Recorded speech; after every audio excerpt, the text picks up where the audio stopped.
Assalamualaikum warahmatullahi wabarakatuh. Selamat datang di sekolah horor. Apa kabar kalian semua? Semoga baik-baik saja ya. Di sekolah horor kali ini, Capsek akan membacakan cerita mengenai Wangsit. Cerita ini bersumber dari akun Twitter @balakarsa. Sebelum kalian mendengarkan cerita ini, Capsek akan berterima kasih untuk share, like, dan komen kalian di video ini. Lanjut saja. Saatnya kelas dimulai.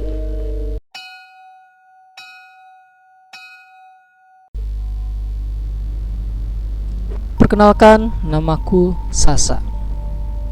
Waktu itu aku pindah ke kota M. Bunda mengajak pindah karena rumah ini dekat dengan rumah nenek. Aku anak ketiga dari 3 bersaudara. Kakakku yang pertama namanya Kak Sarah, dan yang satu lagi namanya Kak Dito. Kami tinggal berempat. Aku, Bunda, Kak Sarah, dan Kak Dito. Karena ayah seorang pelaut, jadi pulang paling cepat 3 bulan sekali. Tapi sebelum pindahan, Bunda dan ayah bingung mencari pembantu atau asisten rumah tangga. Karena yang lama suka pulang sore, jadi nggak nginep.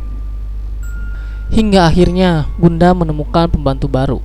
Namanya Mbak Kokom. Dia tinggal dekat di daerah sini dan bersedia untuk menginap. Singkat cerita, kami pun pindahan. Sampailah di rumah yang lumayan besar, dengan pagar menjulang tinggi dan halamannya yang luas. Namun keramik yang sedikit lusuh dan jendela yang masih terawat. Bunda membuka pintu. Aku pun masuk ke dalam. Dan sumpah, auranya itu udah gelap dan gak enak banget gitu. Padahal rumahnya bersih, sangat bersih dan terawat. Namun mungkin ini hanya pikiranku saja. Namun semakin lama aku cium baunya beda. Jujur, rumah itu sebenarnya bersih, terawat. Tapi auranya itu yang bener-bener gelap. Namun aku berusaha untuk dibawa enjoy aja, karena semangat mau beres-beres kamar yang baru. Ya udahlah, aku coba biasa aja. Mungkin perasaanku atau apalah itu. Datanglah aku ke kamarku yang posisinya itu ada di tengah-tengah antara lorong ruang TV dan lorong kamar Bunda dan ayah. Jalanlah aku ke sana, dan dengan jelas banget di ujung lorongnya ada mbak-mbak pakai baju selutut cantik banget. Rambutnya panjang seminggang tapi bongkok, sampai kepalanya sejajar sama lutut. Mukanya menghadap ke arahku, tapi badannya berjalan ke arah ruang TV. Kaget banget, dan rasanya aku gak bisa teriak dan bergerak. Aku cuma bisa lihat dia jalan ke ruang TV dan pelan-pelan menghilang.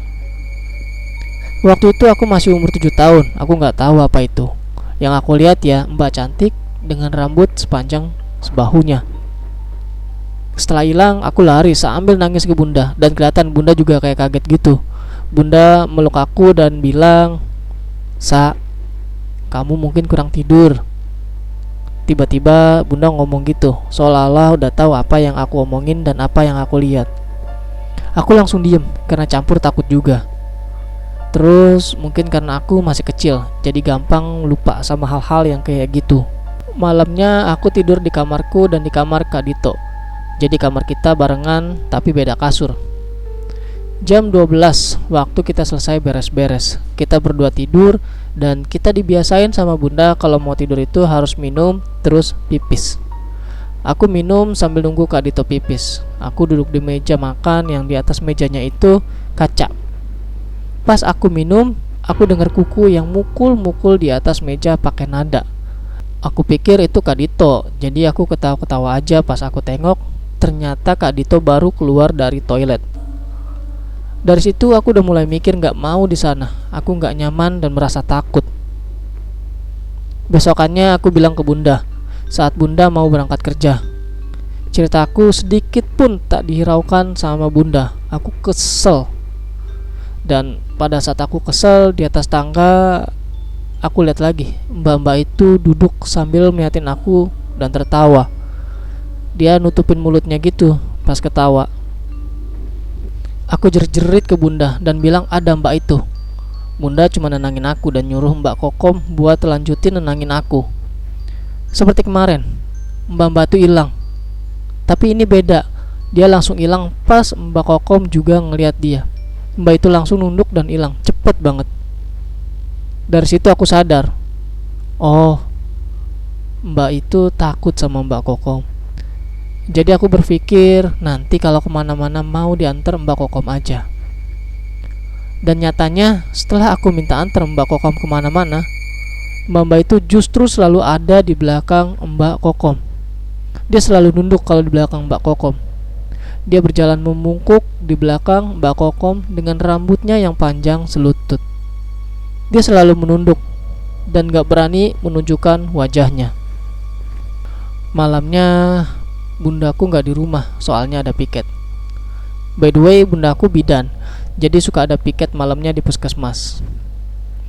Jadi pas malamnya kita cuma berempat, aku, Kak Sarah, Kak Dito, sama Mbak Kokom. Aku mau nutup jendela kamar dan bodohnya aku, pada saat mau ditutup si hordengnya itu malah aku bukain dulu lebar-lebar. Pas dibuka ada mbak-mbak itu tepat banget di depan muka aku. Deket banget, cuma kehalang sama kaca jendela. Aku cuma kaget dan langsung tidur. Dari situ aku gak pernah lihat apa-apa lagi. Seolah-olah dia udah puas, udah nunjukin mukanya yang penuh darah, mata melotot, mulut terbuka panjang dan lebar. 3 tahun berlalu, benar-benar gak terasa, dan selama 3 tahun itu aku nyaman karena gak pernah diganggu apa-apa lagi. Ketika sudah kelas 4 SD, ada kejadian aneh. Aku tiba-tiba merasa sudah bukan di bumi, gak tahu di mana. Tempat itu hutan, tapi kadang-kadang juga laut. Tempatnya sepi. Tapi aku juga ingat kalau aku sebenarnya lagi ada di rumah. Aku cuma bisa nangis dan bilang kalau aku pengen pulang. Berkali-kali orang di rumah nyadarin aku, dan ayah nyuruh semua orang ngepung aku. Tapi tetap semuanya sia-sia. Perasaan itu hilang kalau pas dengar suara azan Isya. Sekitar 2 minggu aku terus seperti itu, dan rasanya kesiksa banget, sampai berat badanku pun turun. Bunda dan ayah udah obatin aku kemana-mana, dan paling kalau aku lagi kayak gitu ada kiai-kiai yang datang dan mendoakan aku. Setelah 2 minggu akhirnya ayah dapat kiai yang katanya bisa menyembuhkanku. Kiai itu datang ke rumah sekitar maghriban.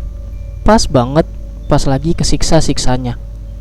Aku gak tahu kiai itu ngelakuin apa. Yang jelas rasanya aku langsung nemuin titik terang, dimana aku langsung lari sekenceng-kencengnya. Rasanya lama banget dan capek banget. Tapi kata Kak Sarah itu bentar banget, cuma sekadar 10 detikan. Pas aku udah nyampe di titik itu, aku langsung lihat semua keluarga dengan jelas. Itu bener-bener bahagia banget. Soalnya sebelum azan Isya, aku udah bisa melihat mereka. Aku langsung nangis dan meluk bunda. Dari situ tiba-tiba kiai itu nulisin punggung aku pakai spidol merah, tulisan Arab tentunya. Pada saat itu aku lihat mbak-mbak itu kayak marah banget sambil ngeliatin aku dari belakang lemari. Dia benar-benar marah, dan lama-lama dia berdiri tegak, tinggi, benar-benar tinggi. Kakinya panjang banget, sampai kepalanya nyampe langit-langit lantai 2. Aku nangis dan nunjuk dia. Kiai itu bilang, baca ayat kursi, dan aku berusaha baca, tapi tetap dia kayak makin marah. Aku tutup mata, dan pada saat aku buka mata, mbak itu udah hilang. Tapi di depan mataku ada mbak baru yang rambutnya panjang, pakai baju warna putih, dan lama-lama dia menjauh dari aku. Dan di sekelilingku ada banyak makhluk halus yang wujudnya beda-beda. Tapi yang paling aku lihat ada satu yang jalan ke atas lewat tangga. Kakinya panjang banget, tapi cuma sepinggang. Dia gak punya badan, tangan, kepala. Tapi dia gak sinis. Mereka gak sinis dan mereka gak mengganggu. Kiai itu bilang, aku ada keturunan dari ayah, bisa melihat hal seperti itu tapi gak bisa mengendalikannya. Jadi kiai itu terpaksa membuka seluruh mata batinku dengan alasan sesuatu. Akhirnya semua setuju, dan kenyataan yang paling pahit adalah si mbak-mbak itu ternyata demitnya Mbak Kokom. Mbak Kokom punya ilmu. Aku kurang ngerti ilmunya gimana, tapi kayaknya Mbak Kokom punya ilmu yang bisa bikin si mbak-mbak itu nurut dan takut sama dia.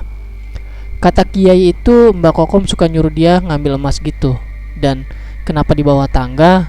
Karena di bawah tangga itu lumayan lembab dan si mbaknya suka di tempat itu. Terus pas aku nyimpen emas itu di sana, mbaknya jadi memperdayakan aku. Dia bawa aku lagi ke alam lain supaya aku bisa menghasilkan emas lagi.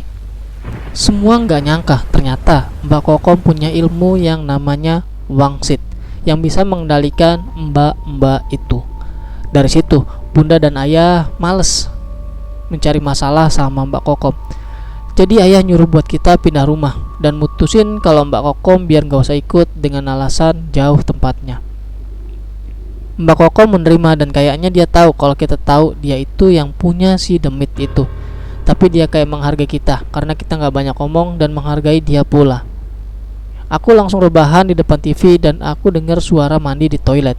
Aku tanya, "Bunda, siapa yang mandi?" Tapi bunda bilang, "Udahlah, diamin aja. Enggak ada siapa-siapa kok."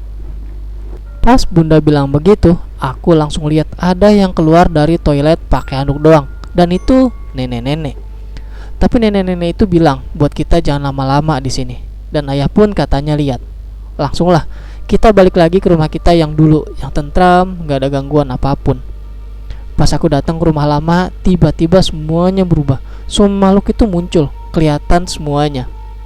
Aku kaget, tapi mereka ngejauh dan gak ngeganggu.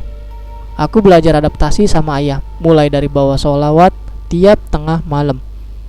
Sampai akhirnya aku jalanin itu sekitar 2 bulan hingga akhirnya aku bisa ngendalin semuanya.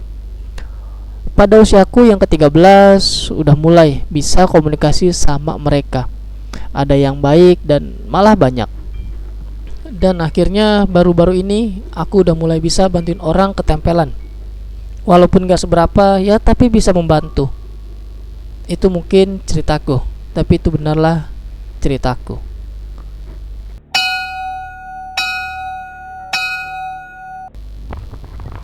Itu dia cerita horor kali ini yang berjudul Wangsit. Terima kasih telah mendengarkan dan ditunggu cerita-cerita selanjutnya dari Capsek. Assalamualaikum warahmatullahi wabarakatuh. Yeah. Bring you home.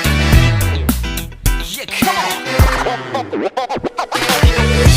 그랬던 나를 와빠기게 한 건 너. 나를 거울 앞에서 서서 네게